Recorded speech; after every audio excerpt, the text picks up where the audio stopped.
तो यहाँ पर जितने भी किसान भाइयों का नया बेनिफिशियरी बना था 2024 में, तो ऐसे काफ़ी किसानों का जो पेमेंट है वो भारत सरकार ने खाते में उनके ट्रांसफ़र कर दिया है, उनका अकाउंट भी अपडेट हो गया है।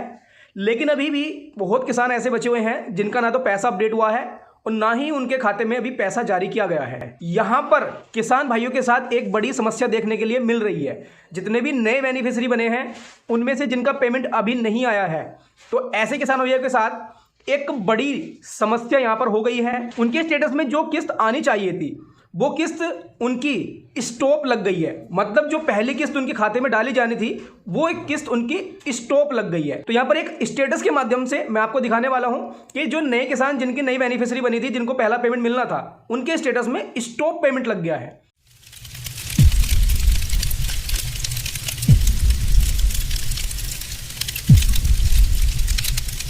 तो यहाँ पर मेरे पास एक नए किसान भाई का स्टेटस है जिनके यहाँ पर रजिस्ट्रेशन की डेट आप देख सकते हैं 29 जनवरी 2024।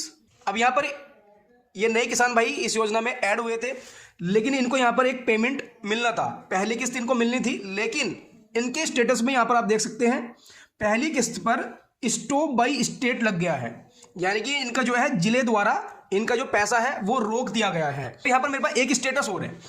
यहाँ पर इन किसान भाई का जो है यहाँ पर एक पेमेंट मिला हुआ है, यहाँ पर एक पेमेंट इनको नवंबर में मिल गया था और बाकी की किस्तों पर इनकी यहाँ पर वेटिंग था। जब इनसे बात की तो इन्होंने बताया कि इनकी सारी किस्तों पर वेटिंग लग चुका था, लेकिन यहाँ पर वेटिंग के बाद आरएफटी सिग्नेचर एफटीओ जनरेट होने की बजाय, पेमेंट आने की बजाय इनका यहाँ पर सभी किस्तों पर स्टॉप लग गया है। आप यहाँ पर देख सकते हैं कि यहाँ पर इनकी सारी किस्तों में स्टॉप लग गया है। यहाँ पर मैं आपको बता देता हूँ कि ये आपका जिले द्वारा रोक दिया गया है पेमेंट। अब आपको क्या काम करना है, अब आपके जो स्टेटस में स्टॉप अपडेट हो गया है, अब आपको स्टॉप से रिलीज कराने की प्रक्रिया पर काम करना पड़ेगा।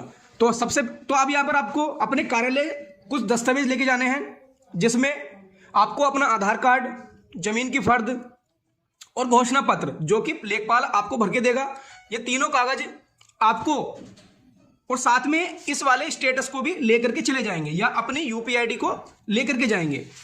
तो ये सभी दस्तावेज आपको अपने कार्यालय में लेकर के जाने हैं, योजना कार्यालय में, पीएम किसान योजना कार्यालय में जाने हैं और वहां पर इन कागजों को जमा कर देना है। क्योंकि अब सबसे पहले आपका यहाँ पर स्टॉप से रिलीज किया जाएगा, उसके बाद ही आपकी यहाँ पर पेमेंट भारत सरकार द्वारा डाली जाएगी। अभी जो है पूरे मार्च प्रक्रिया जारी रहेगी पैसा डालने की।